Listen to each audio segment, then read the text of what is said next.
Amis du jour, chalutations. Pour les petits nouveaux, moi c'est Sekhmet et je vous souhaite la bienvenue dans mon podcast littéraire. Dans mon émission, je vais tenter 3 fois par semaine de vous donner envie de découvrir des livres de tout poil, récents et moins récents. Alors, si ça vous tente, c'est par ici la suite.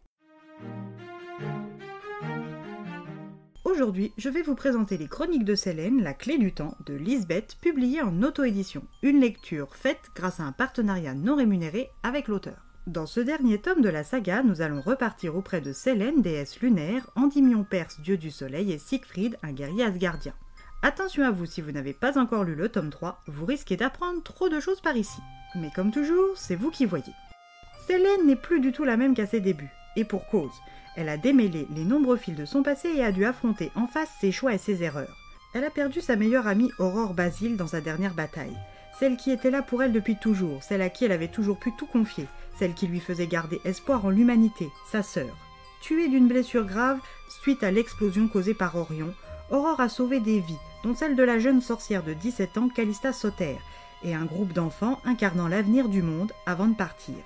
Refusant de laisser sa mort vaine, Sélène a déposé son corps et son cœur au centre des terres ravagées, avec en son sein les graines d'Yggdrasil, arrosées de son sang de déesse et de celui d'Endymion.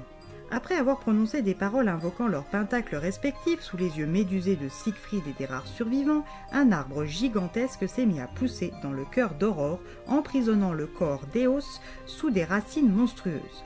Une fois arrivée aux cieux, comme par magie, la plaine s'est recouverte d'une magnifique prairie verdoyante, effaçant tous les stigmates laissés par l'horrible bataille qui avait fait rage les quelques dernières années. Les deux divinités ont décrété que par leur sang, la vie allait renaître depuis le cœur de l'élémentaire de l'air et que leur royaume serait là où elle repose. Mais pour y arriver, il va falloir réinventer l'humanité telle qu'elle existe aujourd'hui, et cela passe par la fin de ce monde. Endymion, qui possède la puissance des éléments, la source de toute vie et de toute mort, déclenche sans attendre plus longtemps des séismes, des éruptions volcaniques, des raz-de-marée et des tornades. Depuis la mort de son amie, Sélène ne s'autorise plus trop à être heureuse dans les bras du dieu du soleil. Elle se terre dans sa tente avec pour compagnie des livres et des grimoires anciens. Endymion a bien compris son attitude et cherche à lui ouvrir les yeux. Il finit par y arriver et lui fait promettre d'honorer la mémoire d'Aurore en essayant toujours d'être heureuse. Pour sceller cette promesse, le couple s'unit à la faveur de la nuit de l'ancienne cité d'Apollonia.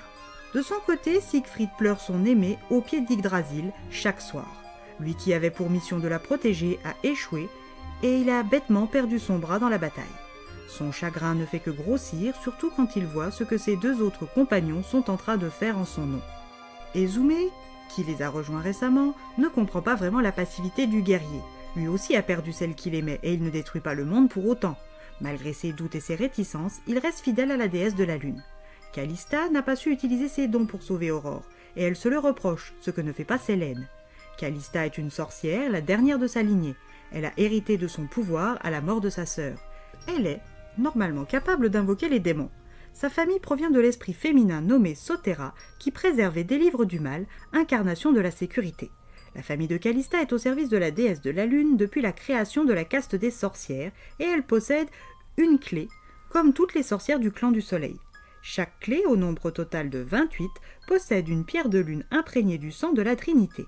Au commencement, les sorcières avaient pour vocation de faire le lien entre l'humanité et les divinités, mais cette mission a été un échec.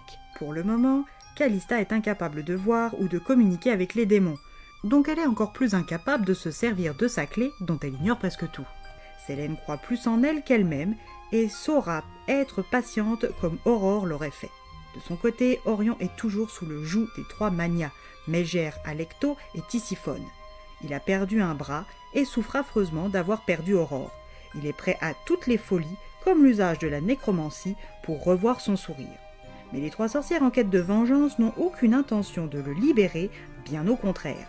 En parallèle, la déesse de la discorde, Elis, et son jumeau Laran, dieu de la guerre, cherchent eux aussi à mettre la main sur les 28 clés des sorcières. Née du sang de Sélène, Elis est puissante et ambitionne de se débarrasser de la déesse primordiale pour ensuite asservir les humains et les mondes créés par les voyages dans le temps de Sélène.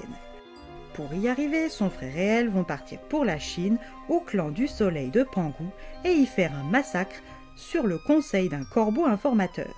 Sélène, de son côté, vient de rêver du futur et ceux pour qui elle allait devoir encore sacrifier plus. Mais elle y est prête, car elle préfère périr que perdre les gens qu'elle aime. Grâce à Calista, elle a récupéré le grimoire d'Astéria.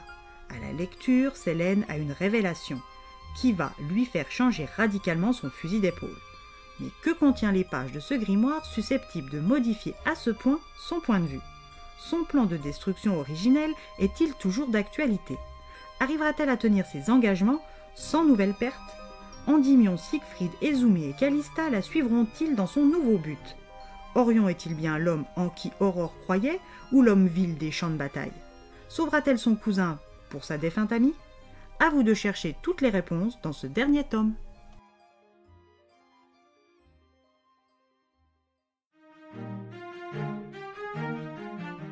Une lecture qui ne m'a pas laissé de répit. Une fin qui en est une, mais qui laisse tellement de possibilités d'approfondir encore l'univers que c'en est grisant. Et bien voilà, j'en ai fini pour aujourd'hui. J'espère que cet épisode vous aura plu et vous aura donné des nouvelles idées de lecture. Si vous souhaitez découvrir d'autres petits bonbons littéraires tout droit sortis de ma bibliothèque, je vous retrouve le mardi 6 mai prochain pour un nouvel épisode. Et si d'ici là je vous manque de trop, n'hésitez pas à me rejoindre sur mon compte Instagram, @leslecturesdeSekhmet. Sur ce, chalut les amis, et à la prochaine!